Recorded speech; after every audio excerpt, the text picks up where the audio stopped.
भागे जान।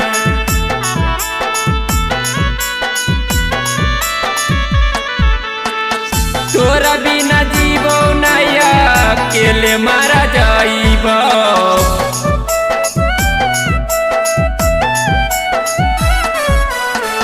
जब तोरा शादी लगलो मिलल खबरवा दौड़ल भागी लौला भर भागे जान।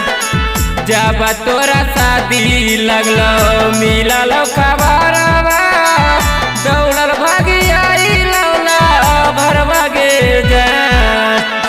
तोरा बिना जीवो नया अकेले मारा जाइबो। पी लेबो घोरी के जहर भागे जान। तोरा बिना जीवो नया अकेले मारा जाइबो। पी लेबो